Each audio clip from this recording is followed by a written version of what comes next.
The controversy all began when several Mexican Americans were subpoenaed to appear here in Judge Gordon Gray's court last Friday.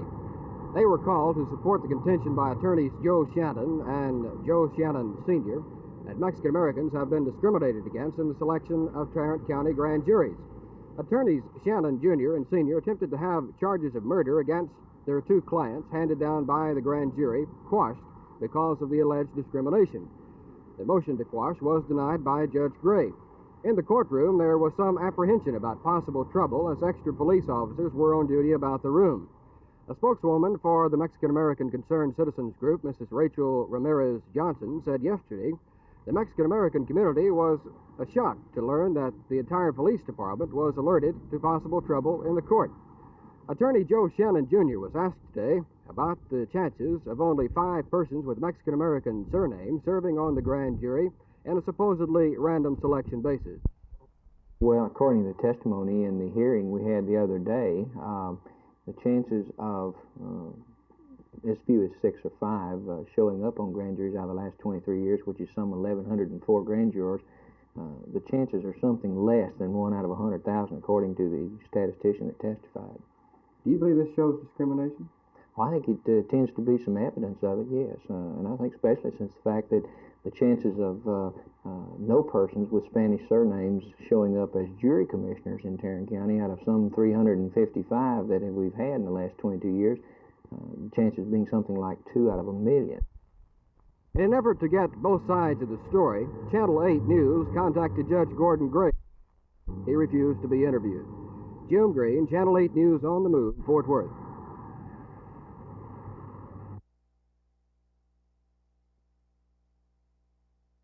The Texas Municipal League delegates began gathering for their 58th annual conference today at the Tarrant County Convention Center. The League is expecting about 2,500 delegates for the 3-day affair. The conference will include mayors, city councilmen and commissioners, managers, and other city officials from across the state. It will feature speakers and panelists on current urban problems. Also, a comprehensive legislative policy pertaining to municipal affairs will be developed by the Board of Directors and the delegates during the conference. Today, we talked with J. Eric Johnson, Mayor of Dallas, and the current president of the Texas Municipal League.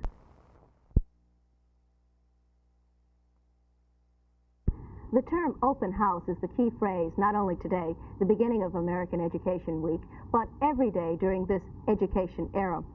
This is the B.F. Durrell Community Learning Center of the Dallas School District. It was dedicated today, and it's open in more ways than one. The Durrell Center is a prototype of 7 such schools in the Dallas district, and there are several of the surrounding school districts who also have a variety of this type of school.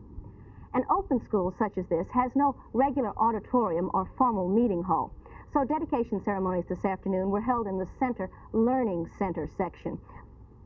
The school is designed so that students can be grouped in an ultimately flexible number of sized groups. This allows the teachers, for instance, to have a large number of students busy with work which requires only general supervision and several smaller groups for more supervised work. Hand in hand with the openness is the community center concept. The idea behind this is the fact that the school building is a public building built with public funds and should be used by the public during the hours when it's not being used as a regular school building. The flexibility of this building makes it ideal for everything from civic group meetings to teacher training sessions. In more ways than one, this year, and especially this week, the idea is to get you to visit a school. This is Teal Salon. The number many years from now is 3,000, 4,000, 5,000 that can't go to Austin, and more of them will be attempting to go to other state-supported schools, and then the number coming to UT Arlington will increase. No action on this, but in the discussion Friday, it's apparent they're thinking seriously of this.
feel as though the raids that were held in the last week will have a tremendous effect on the youth of our city.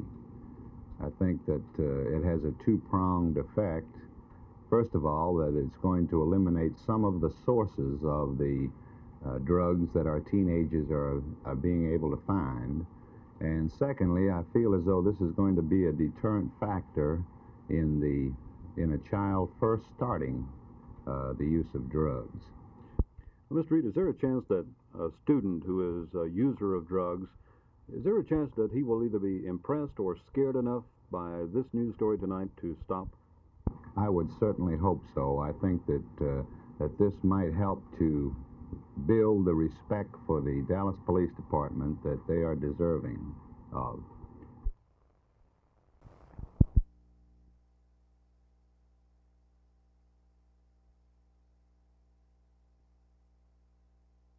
These people were for illegal sale of either narcotic or a dangerous drug, the majority being illegal sale of heroin. This was a effort after we had undercover men working in undercover capacity for approximately 4 months. Sergeant, did any of these people try to avoid arrest? Best of my knowledge, there was just a token resistance. 3 people, I think, tried to run from their officers. There were really no scuffles or fights or something. They just tried to run from them. None of these suspects then would be classed as armed and dangerous? Well, I believe there were some weapons confiscated in some of the places that we made arrests on.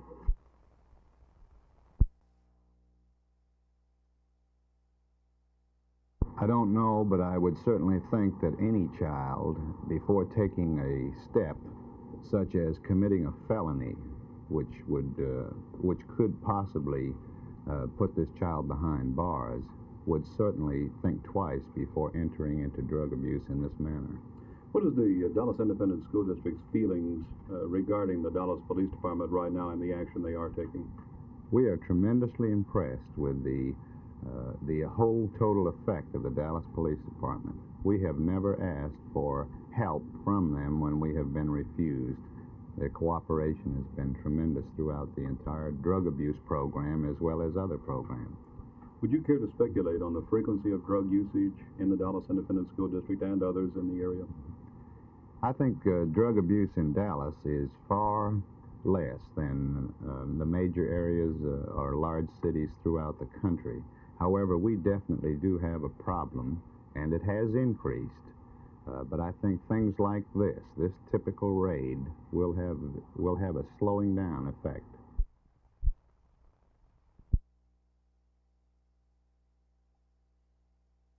On October 23, 1970, a group of Mexican-American professional people were subpoenaed to appear in Judge Gordon Gray's court to testify that Mexican-Americans constitute a distinct ethnic group and class of people.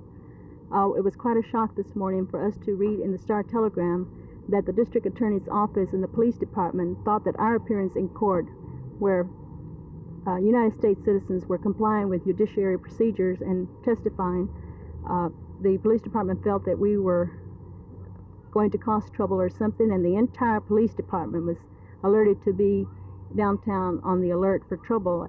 We'd like to ask how 5 women, a housewife, a teacher, an educator, and the acting director of a community agency constituted a threat to the male-dominated police department.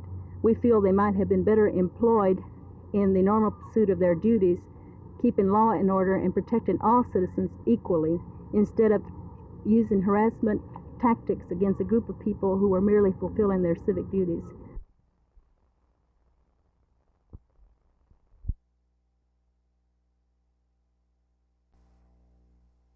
This alternative solution to selling bonds will lessen the tax burden on the citizens of Dallas by a minimum of 1/4 to 1/3 of $1 million and up to $1 million per year. This modified plan is very similar to what the federal government is presently doing in many of its operations.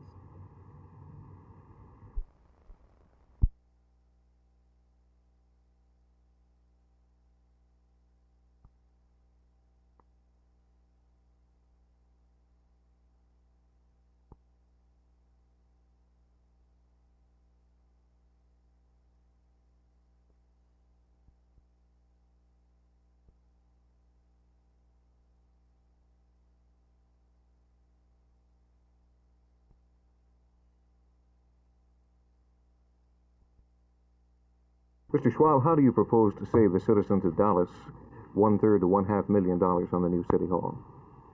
In a sense, the city is planning on buying the land and the building, and by so doing, picking up an extra tax burden and a liability by selling bonds.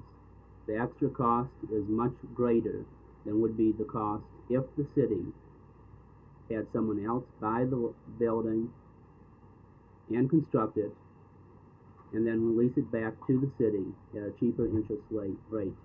On what precedent is that set out? The president has been in the postal system in the United States. Most post offices are not owned by the government, they are leased.